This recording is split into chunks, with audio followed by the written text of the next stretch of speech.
Hello and welcome to another Melta podcast. With me today is a beautiful friend and teacher, Ilá Coimbra. She comes from Brazil and she lives with us in Munich. So, as always, with all of our guests, we start with a very simple question. Ilá, how are you? I'm fine. Thank you for having me, and I'm flattered to be here in this podcast. Thank you, and thanks for the beautiful. You are. Thank you. We Okay. all are. Okay, so can you just tell us about yourself, your background, without getting too deep into work and teaching? Just about yourself. It's difficult because most of myself is teaching. I think I've always been a teacher and I always wanted to be a teacher, so I'm gonna try not to get in there. But basically, I was born and raised in Brazil, in São Paulo. I'm half Italian as well. So my mom is Italian, my dad is Brazilian, and I was brought up in São Paulo, but in an Italian house. So I'm a little bit Brazilian, a little bit Italian, more Brazilian than Italian, I would say. And I think growing up in São Paulo defined me a lot because it's a huge city, 12 million people, 13 million people now. And I think I'm a very big city person. So I'm very urban. And so I like, for example, hiking and doing nature stuff, but I'm at my best when I'm in a big city with chaos, pollution, and noise. I think that defined me a lot as a person growing up in São Paulo. And apart from that, I don't know what else I can say about me. I'm very passionate about music, really like music. I really like arts, especially literature. What kind of music? Well, Brazilian music for sure, in general. And I like the music from the 60s, 70s, 80s, like rock, progressive rock, punk rock, dark wave, all those movements in the end of the 70s and Rammstein. You like 80s. Rammstein? I used to like Rammstein. I don't listen to them anymore because it's a deal breaker to have the type of problems that they have, the scandals that they were involved in. This is a deal breaker for me, so I don't listen to them anymore. Okay, I can check online about these problems because It's fine. yeah, it's fine. Okay, don't worry. You look nervous. Relax. Okay.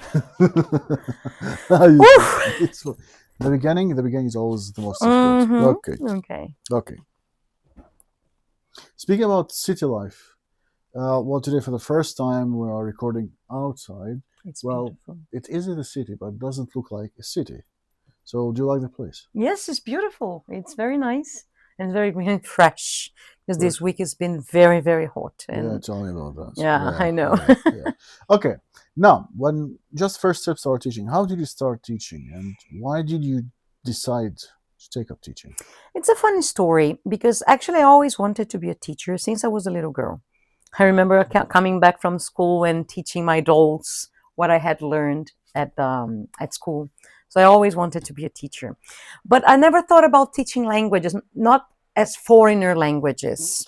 I actually wanted to teach Portuguese, and I'm graduated in Portuguese, and I wanted to be a literature teacher.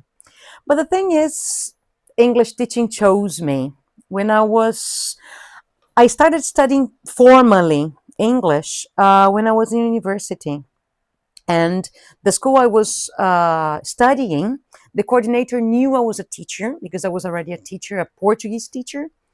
And she invited me to teach in her school. So it just happened. And I think this is a common story among English teachers. We just end up teaching English. Just love from the first sight, Well, it took or me from the first lesson, let's say. yeah, it took me a while to get proper training as an English teacher. So my first lessons were terrible. I remember, I think my very first lesson was like real beginners, and I only spoke English. They looked terrified. But then I started developing professionally, and then it became more natural. And I cannot think about doing anything else now. Even, I mean, I can imagine myself teaching other things, but nothing besides teaching. Nothing. It's really a passion. Has always been. Has always been. I see. Yeah.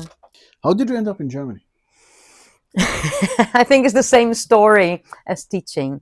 teaching English chose me, and I think Germany chose me. Actually, I always wanted to teach abroad because before moving to Germany, I lived for a while in Dublin, but I was living in Dublin to study. So when I came back to Brazil, after living in Dublin, I realized that I wanted some international experience in teaching, especially because most of my experience was teaching Brazilians to speak English. And I really wanted to experience what it is like to teach other backgrounds with other first languages, with other cultural background. So my partner and I decided to start looking for a place, and he got a job here in Germany. We Before I moved to Munich, I had been to Berlin as a tourist, but my first time in Munich was with my suitcase and all my life in 5 suitcases and moved here. But we always thought about Germany because it's quite central, first of all, in Europe, so traveling around is very easy.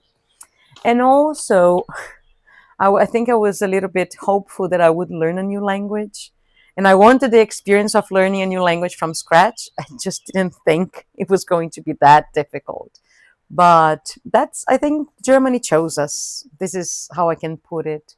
It's just got a good job offer, and we just decided to take it. That was the job was in teaching, or it was a different No, thing? no, he works with. No, I'm talking about you. For me, yes. For me, it Yeah. was I moved here in February 2019, and in August I was working for Volkshochschule already. It took me like a couple of months only to Nice. get a job. Okay, so you started teaching in Germany.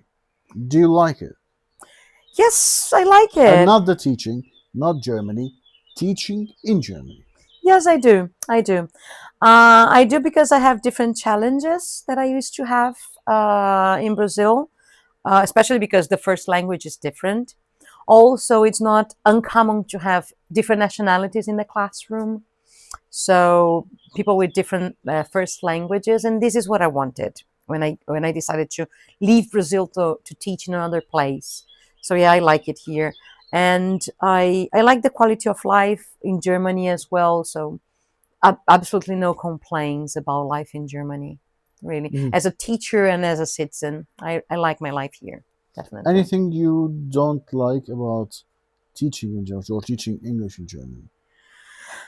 Not in Nothing is perfect, of course. So, Yeah, not in Germany, but I think this is a problem worldwide. It's the wages. Definitely, you cannot survive only with your salary as a teacher. You need, for one school, you need to teach at several schools, and you're always a freelancer here. And I think these are the issues, but it's not an issue with Germany itself. It's You find that anywhere in the world. So it's not a problem with teaching in Germany. What I find interesting is how committed the students are here. And maybe those who are listening now say, they are not that committed. But for example, they tell you when they're not coming to lesson. They tell you when they haven't done their homework. This doesn't happen in Brazil. I mean, the student would not tell you if they are not coming to class. They simply do not show. That's it. I see. Okay, the fact you have lived in several countries, you also taught in Ireland, right? Unfortunately, not. No, No. I just studied there. Have you ever taught in any other place outside Germany? I have trained some teachers outside Brazil and outside Germany. Although it was online experience, I have delivered some workshops and conferences in Mexico, for example. But teaching English per se, I have never taught. Only in Brazil and Germany. Okay. Yeah. About workshops, we'll get to the workshops. Okay, But sure. about the teaching, you mentioned some commitment. Mm-hmm. If we don't talk about the students, let's talk about the system, the education system. Not the education system. It's a wide topic. Teaching English. Mm-hmm. If you want to compare between teaching the way teachers teaching English in Brazil and in Germany, are there some differences? Are they the same? In, How? in terms of teaching, I think it's quite standardized. The teachers that I have seen teaching in Brazil and the teachers that I have seen teaching here in Germany, they're well trained, most of them that I have seen at least, and they follow the same approaches into teaching.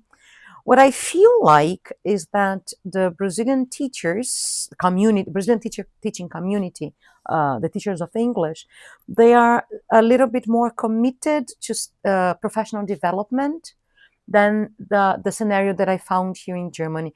Not in Volkshochschule. Teachers in Volkshochschule are very committed to self-developing, professional developing. But the teachers that I have met outside from other schools, I really feel that they are not, that's just a job. I'm just earning some money. There's not as much commitment as I saw in teachers in Brazil to professional development, continuous professional development. Again, I'm not talking about teachers that I met in Volkshochschule or at Melta, because Melta is an association to self-development and professional development. But I do feel that there is a slight difference in wanting to develop as a teacher. Yeah, that's how I feel. We'll get to Milton. Yeah, a lot of people complain about too many tests in Germany. Now, of course, I'm not talking about other subjects at university or stuff like that, but it's just a follow-up question that I remembered. Do you think, as a teacher, do you think tests really show the real progress or the level of the student? I'm not talking about the placement tests. I'm talking about the final tests. A lot of people would complain that, yeah, we had some issues, we had some problems, especially adults. And surely there are no tests like after that, but I'm talking in general. Yes. Do you think the test really shows the progress and the level of the student? It depends on how the test is designed. There are several discussions about assessment. And I think the traditional way of testing, if you think about gap fill, multiple choice, my answer would be no. It doesn't actually test and show the students' skills. Why so? Because it's kind of punitive test. It punishes the students for if they don't know that structure, for example. If you're testing, for example, of simple past and present perfect gap fill, and the student doesn't know that, you're punishing that student for not knowing that point. But that student might know other things. They're not being tested. So I think it depends on how the tests and the exams are designed. When I have the opportunity to design my own exams and tests, I work for a Hochschule, and I have the opportunity. I like to give students choices. So during the test, they have choices to make. For example, there is a group that I teach that we work a lot with word formation. So what I do, I give in the exam itself, I give them 20 words, and I ask them to choose 5 and transform these words with prefix and suffixes, for example. I think this shows much more what students can do instead of punishing them for what they cannot do. So bottom line is, my answer would be no. Traditional tests, I don't think they show the level of proficiency of students, but it can be changed. Not that I'm against assessing or against testing. The thing is that we need to find ways to give opportunities to our students to show what they can do and then assess that in terms of linguistic level. Even if we take the framework into account, A1, A2, B1, B2, it always describes what students can do. It's a can-do table, a can-do description. So if we follow this in terms of assessment and testing, instead of just seeing if the students know these or that part of the matter that we taught them, then I don't think it shows as much as they can do. That's my opinion. Okay. Since you spoke about, let's say, making things easier for the students, if I ask you the same questions but about the teachers, if you are in charge, let's imagine one day we wake up and you are the Minister of Education in the whole of Germany or Brazil. What would you do to improve teachers' conditions? You know that most teachers uh, outside universities and schools, most teachers, if not all of them, work as freelancers. Yes. If you're in charge, would you do something to improve the conditions? Maybe to give them some kind of more stability, more, let's say, uh, um, at least more support to continue. What would you do? Well, I think wages is always the first thing I think of, but I think you mentioned something important, which is stability.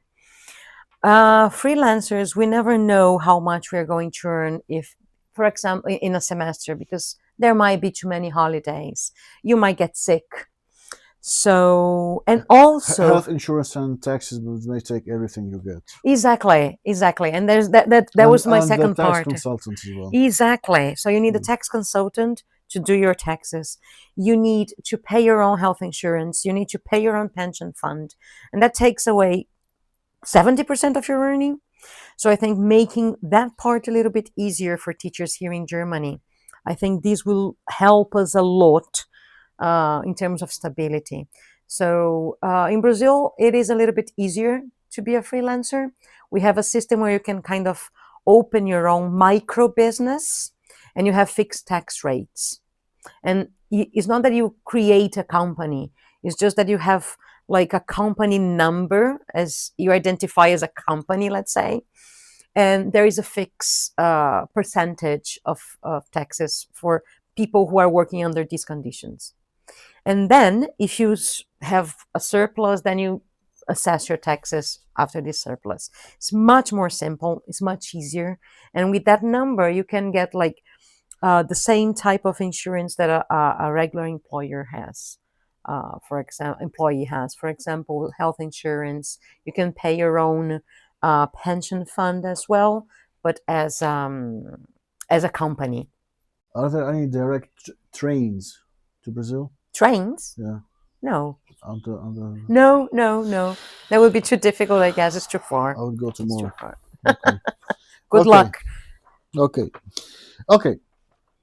Now we have some questions from from some viewers. And the first question, which is asked to everyone who is not a native speaker of English, when and how did you learn English?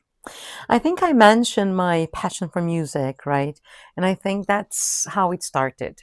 Yeah, but you said you didn't like Rammstein, so that's why I ignored the rest. Yeah. I used to like Rammstein. I Okay. used to, Okay. unfortunately. The thing is, I remember, for example, me very young, just getting lyrics from songs that I like and translating them to Portuguese. So much of some basic structures and vocabulary I got from very young age, like 8 or 9 years old, translating lyrics of songs. And then before he married my mom, my dad studied in California. So he spoke fluently English. And he always encouraged us to watch movies without subtitles and listen to songs. And he always encouraged us to learn, read in English. And I think that helped me acquire basic skill in English. And then after that, I started studying when I was in university in regular courses. But I think I've been in touch with English since I was 5 years old, and always through music. Music helps me a lot learning languages. I learned English. I started learning English with songs.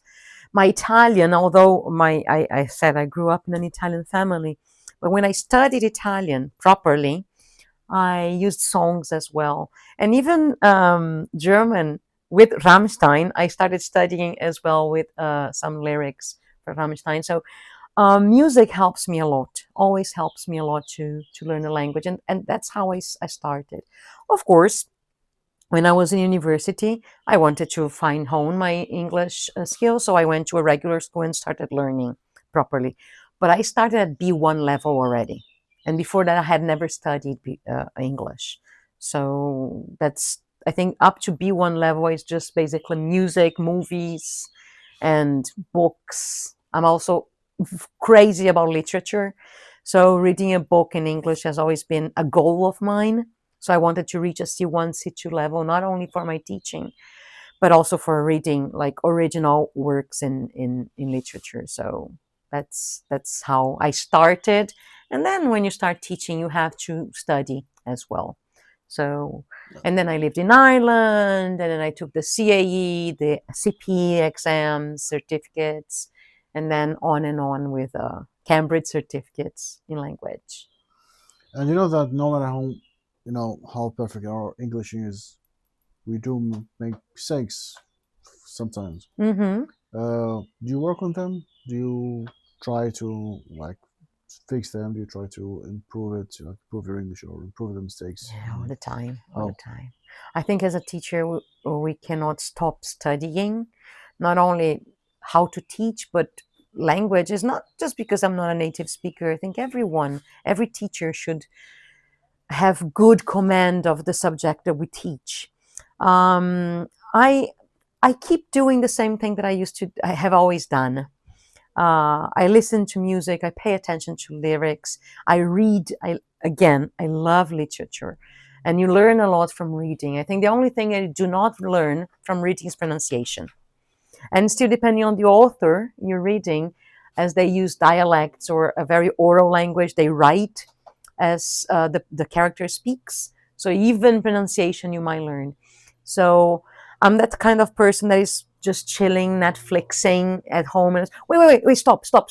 What did she say? What word did she use? Let me check that in the dictionary. Then I make notes. So I'm always exposed to English, and I'm always paying attention to this exposure. I think this is a way to, because I think when you get, for example, proficiency certificate, for example, when I got the CPE, the Cambridge proficiency, there's not much more you can study. There are no courses for above C2 level. So you need to find your own way. And also, I think at C2 level, we have strategies to learn a language. So you just pretty much apply those strategies and try to improve, but never stop learning. Never, never. So you lived in Italian family, Yes. but you are from Brazil. Yes. So your mother tongue, is it Italian or Portuguese? No, it's Portuguese. My mother tongue is Portuguese. Portuguese. Yes. As a native speaker of Portuguese, what difficulties may a Portuguese speaker have when learning English? How much time do we have? We have. Because I can go on forever to talk about Today that. is Friday, so we have till Monday morning. Okay, good. So I think it's a good time. There are some structures that we don't have in Portuguese. For example, the present perfect. We don't have it. We do have it, but for very specific uses. So using the difference between present perfect and simple past is very difficult. Or even thinking of a compound verb tense with another auxiliary, that's difficult for Brazilians.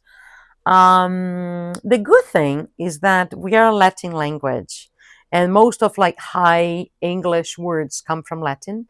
So it's very easy for a Brazilian student to say, I'm timid, instead of I'm shy, because the timid comes from Latin and we have the same word in Portuguese. So there are advantages and disadvantages. But I think the most interesting fact for Brazilian students' pronunciation, first we have nasal sounds. So if we have N or M after a vowel sound, we don't pronounce it. So for example, we pronounce it as a nasal sound. For example, a Brazilian student wouldn't say I am. We would say I am, because it's a nasal sound. And we also don't have voiceless consonants. So words like face, we put an I at the end. We say facey. And it's kind of cute because it's like facey, bookie. This is how Brazilians speak English. Buy what you or order what you eat. Exactly. So it's interesting. It's interesting. Teaching pronunciation for Brazilians has taught me a lot about English. I think that's the point I wanted to make, because you need actually to understand these differences. I had to teach them how to say, instead of saying, I don't know, school, because Brazilian will say e-school, not school. So you need actually to show how it's done and how it's. So it's a good challenge. It's a good challenge to make them more understandable to other speakers of English. Okay. I have another question Hmm. from someone. Have you ever experienced any kind of discrimination? Unfortunately, yes. Yeah, looking for a job teaching English. What, Yes. if it's okay, can you tell us Yes. In about it? Europe, always. In Latin America, never. The first time I experienced that when I was working for a big school that had a school in Brazil.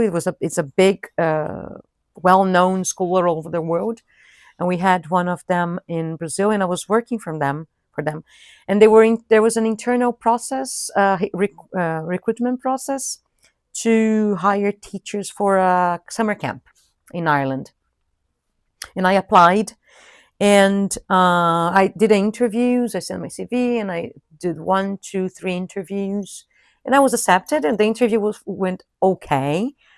But when I was accepted, the person asked me if I would be okay with lying to my students and not saying that I'm Brazilian, and saying that I'm Brazilian, but I grew up in the US, or I'm Brazilian, but I grew up in an English speaking country. I think that was the first discrimination that I faced as a not European English teacher.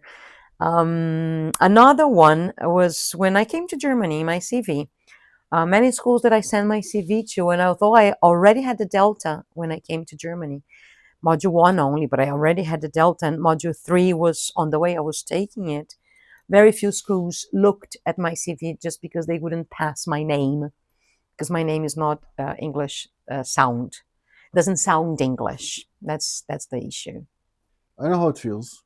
I know how it feels because I've also had the same situation, I and can they are imagine. always come creative when creating reasons. Yeah. So they can't say after seeing your experience or how many certificates they cannot say uh, we can't take you. They try to be creative and say um, we want someone who has the culture, Uh who has huh. experienced the culture. What does Yeah, that mean? excuse me, I'm not going to marry you. Okay, it's Exactly. not about culture. And culture you can learn, right? Exactly, Mm-hmm. exactly. I'm here to work. I know how it feels. And there is another thing about this native speakerism, that really makes me angry, is about the idea of the perceived native speaker.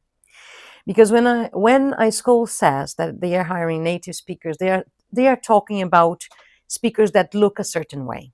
They don't think about an Indian native speaker, for example, or they don't think about a South African English speaker. They think about a certain body type, a certain skin color, and this really makes me angry, especially because, as you said, the excuses that are made. So, what is a native speaker in this kind? We need native speakers, native looking as well, not only native sounding. And this really, really pisses me off. Sorry for the language, No, no, it's but it okay. makes me It's okay. really, really It's okay. angry. I always say that a native speaker can teach you how a word sounds or how a letter sounds, but it doesn't mean he can teach you how to produce the sound. I wouldn't even say that a native speaker can or cannot do anything, or a non-native speaker can or cannot do anything, because it's not related to where the person comes from. It's how the person is trained. And I confess, I'm a native speaker, teacher of Portuguese. And I confess it's much more difficult for me to see my own language as a foreigner language than to see English as a foreigner language, because I myself went through a lot of troubles learning English. I know where it's difficult and where it's not. Whereas as in Portuguese, much as I have studied Portuguese at the university level, I know a lot. I can just wax grammar about Portuguese with anyone, but that doesn't mean that I can teach as well as I teach English. I think I teach Portuguese well, but I teach English much, much better than I teach Portuguese, because I have the awareness of the problems that certain topics and structures might pose to students. And as a Portuguese speaker, I don't have this. Back to the discrimination thing. As Malta organization, do you think we can do something to at least draw the attention to this matter, or let's say raise the voice or something? If you say yes, can you give us some example? There are many organizations that do some things for this to fight against this native speakerism.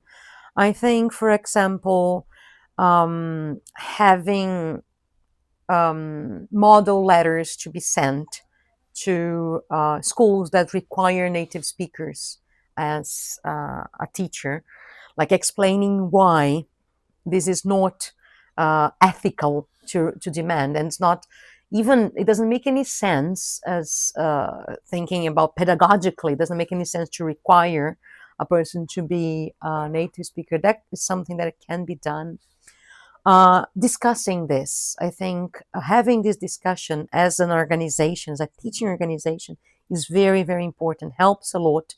And not only with teachers, I think with school owners and conferences, this is a discussion that has to be made, because it takes away opportunities of good professionals working in good schools. It takes away the opportunity from students and from teachers and from the organization. So I think discussing is one thing, and giving tools for teachers to defend themselves when this comes up. These are things that also can help a lot and advance a little bit more the discussion, and maybe one day end this. But I'm not that optimistic. But it can help. It can help. Maybe after 200 years. If Right. so. Okay. If so.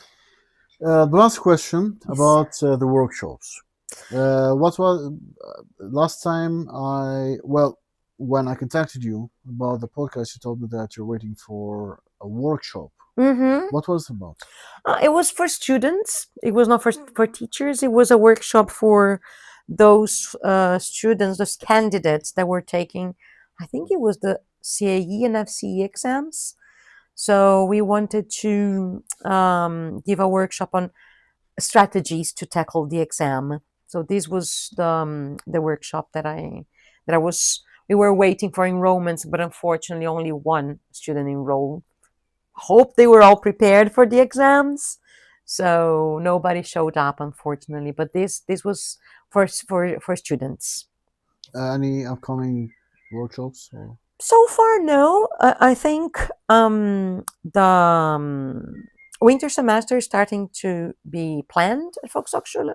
So probably they are going to contact me with some ideas of workshops. And then what normally happens is they tell you what topics are interesting for our teachers, and we can choose what topics we want to give a workshop in about.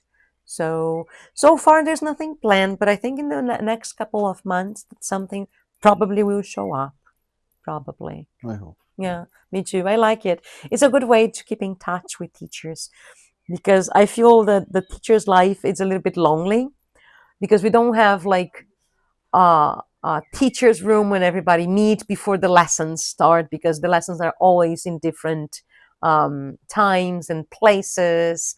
So it's not that we can always exchange ideas. So these things that Malta does and the workshop that Volkshochschule also offers are so important for us to exchange experiences, exchange thoughts, difficulties, rants, maybe to rant together about something or someone or something like this. So I think it's very important, this type of building community that Malta does, and workshops at Volkshochschule as well. I do recall the first time we met was in Malta. So the workshop in Rosenheimer. No. Wasn't it Gasteig, Gasteig. It was in Gasteig, Gasteig. yeah. And I think I was Rosenheimer covering is up. the stop. Yeah. I think I was covering up for a teacher who Yeah, was exactly. sick. Exactly. I don't remember yeah. what the topic was. I don't remember, but I remember you and Tatiana as well. Yeah, it was I remember the very you first two. time in Malta. Yeah, I remember Yeah. you two in that workshop. And here we yes. are. Here we are. Here we That's are. good. Okay. Any This last beautiful words? day. Yeah. Any last words to say goodbye? Well, never stop learning. I think that's the motto for teachers, right? Never stop learning. I think even if This is something that has taught me a lot about teaching, starting something from scratch. So always try to start something from scratch. It doesn't have to be a language. I remember when I was finished with all the teacher training certificates and language certificates, and no, I need to learn something that I don't know anything about. So I started learning how to sing. And it was like eye opening, just like, well, that's how a student feels when you really don't know what to do. And the same thing with German. Being an A1 real beginner in a language classroom is like, oof. So this is how it feels. Okay. So we don't lose empathy for our students. I think learning something from scratch every now and then, language or anything else, really puts us in our students' minds and positions and say like, ooh, they have a tough job. And that's how I started to learn from scratch: is recording, editing. Okay, and you're I doing a good job as well. I tried with singing, but It's I tough. sing when I shave.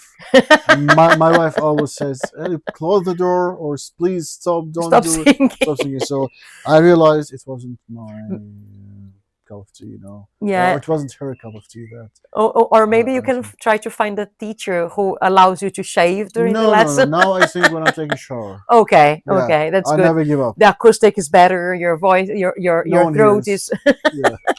Okay. Thank you very much. Okay, Thank thank you you for for coming having me. for Thank being you. here. Okay. Thank you very much for being with us. The podcast is going to be two versions: the video version and the audio version for those who are commuting. So it's going to be on the Belta podcast channel and on my channel, Teachers Lounge. Thank you very much, and see you later with another guest.